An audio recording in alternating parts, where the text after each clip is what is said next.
Skill 33, know when to use the past with the present. Skill 33, kita harus mengetahui when to use, kapan menggunakan past yang digunakan berpasangan dengan present. Nah, sebelumnya kita bahas terlebih dahulu sedikit pengantar problems with the use of the verb. Nah, sekarang problemnya, masalah yang dihadapi atau yang akan kita bahas di 4 skill itu akan membahas tentang penggunaan verbnya, penggunaannya. Oke, kita lihat. Many different problems in using the correct verb tense are possible in English. Banyak masalah yang berbeda-beda digunakan dan penggunaannya dalam membenarkan tenses dari kata kerja itu di dalam bahasa Inggris. However, 4 specific problems occur frequently on the TOEFL test. Bagaimanapun juga, ada 4 masalah spesifik yang sering muncul di soal tes TOEFL. So you need to pay careful attention to this 4. Kita harus memperhatikan dengan hati-hati 4 kemungkinan kesalahan penggunaan verb itu. Pertama, knowing when to use past with present. Kita harus mengetahui kapan kita menggunakan past, kapan kita menggunakan present, dan jika digunakan bersama, bagaimana penggunaannya. Yang kedua, using had and have correctly. Penggunaan had dan have itu harus betul.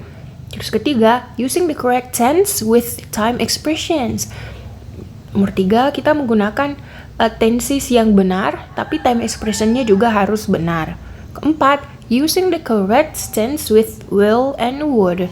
Menggunakan tenses yang betul, kata kerjanya yaitu will dan would. Jadi yang mencocokkan ya, karena ada 2 kata kerja atau lebih. Nah, itu harus disesuaikan dengan penggunaan will atau would. Will untuk presentnya, would untuk pastnya. Nah, lebih detail terhadap penjelasan 4 kemungkinan yang sering muncul di soal tes TOEFL masalah penggunaan verb ini akan dibahas lebih lanjut di skill-skill selanjutnya. Nah, untuk skill 33 kita bahas penggunaan past dan presentnya. Kita lihat penjelasannya. One verb tense problem that is common both in student writing and on a TOEFL test is the switch from the past tense to present tense for no particular reason. Satu masalah tentang kata kerja tensesnya ya, penggunaan waktunya yang sangat umum. Keduanya itu sering bermasalah di writing maupun di tesnya. Itu switch, pertukaran penggunaan past dan present tanpa adanya alasan. Nah, ini harus hati-hati. Often when a sentence has both a past tense and a present tense, the sentence is incorrect. Seringnya, jika di soal TOEFL itu satu kalimat memiliki past tense dan satu present tense. Nah, ini kalimat itu salah. Nah, jadi kita kalau ketemu kalimat yang ada pastnya, ada presentnya, harusnya kita waspada. Kita harus mengecek apakah penggunaannya sudah tepat. Kita baca contohnya. He took the money when he wants it. Nah, ini kan took bentuk verb kata past, sedangkan wants adalah present. Nah, harus curiga. The sentence says that he took the money. He took the money, dia mengambil uang, sudah mengambil uang itu ya. In the past dulu. When he wants it, ketika dia menginginkannya, tapi keinginannya sekarang, present. Terjadi secara regular. This meaning doesn't make any sense. Nah, artinya ini tidak masuk akal. It is impossible to do something in the past as a result of something you want in present. Katanya, itu tidak mungkin karena kita melakukan sesuatu yang lampau sebagai hasil yang sesuatu yang kita inginkan sekarang. Karena kalau kita menginginkan sekarang, yang kita kerja juga sekarang atau nanti. Okay. This sentence can be corrected in several ways depending on the desired meaning. Nah, satu kalimat ini kita bisa mengoreksinya menjadi 2 jawaban, 2 cara, bergantung apa makna yang kita inginkan. Nah, pertama, semuanya past, took, dan wanted. Yang kedua, sama-sama present. The first example, means that he took the money. Dia mengambil uangnya lampau. When he wanted it. Dia inginnya juga lampau. This meaning is logical. Katanya arti dari kalimat ini logis, masuk akal. And the sentence is correct. He took the money when he wanted. Dia mengambil uang itu ketika dia mau. Jadi semua yang diceritakan, dulu dia mau, dulu juga dia mengambil uang itu. Okay. The second example means that he takes the money when he wants it. Kalimat kedua, dia mengambil uang itu ketika dia menginginkannya. Nah, itu habitually maksudnya dulu dia menginginkan, dulu waktu lampau dia saat menginginkan uang dia ambil. Sekarang habitually dulu, sekarang, dan akan datang. Jadi menjadi suatu kebiasaan. Ketika dia menginginkannya dia akan mengambilnya.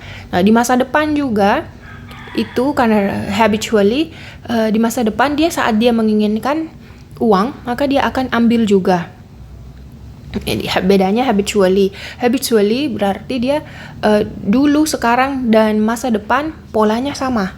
Jadi di sini sama-sama present. He takes the money when he wants it.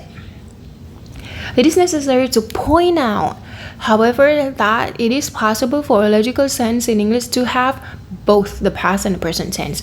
Nah, di bahasa Inggris mungkin saja kita dalam satu kalimat memiliki present dan past. Tapi yang perlu diperhatikan itu maknanya. Apakah sudah logis?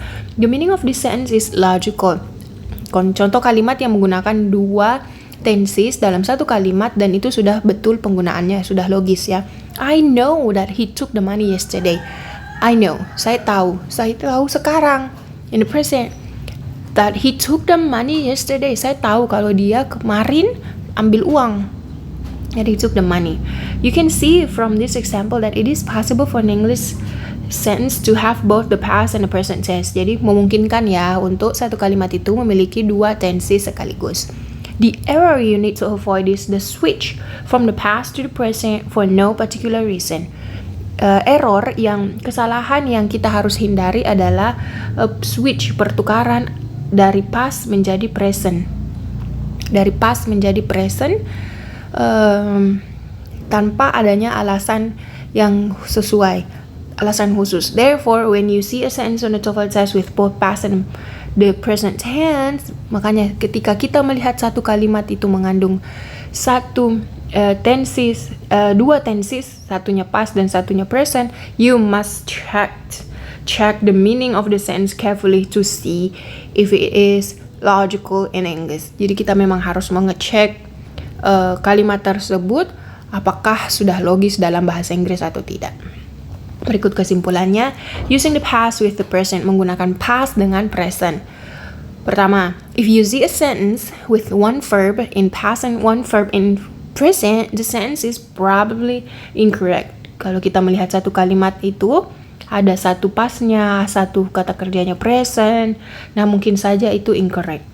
2. However, it is possible for a correct sentence to have both past and present together. Kemungkinan kedua, mungkin saja kalimat tersebut itu memiliki past dan present. Ya tidak apa-apa, asalkan memang sudah logis. Ketiga, if you see the past and present together, you must check the meaning to determine whether or not the sentence is correct. Jadi kalau memang ketemu dari satu kalimat itu present dan past bersamaan, kita harus mengecek arti dari kalimat tersebut. Oke, demikian untuk penjelasan skill 33.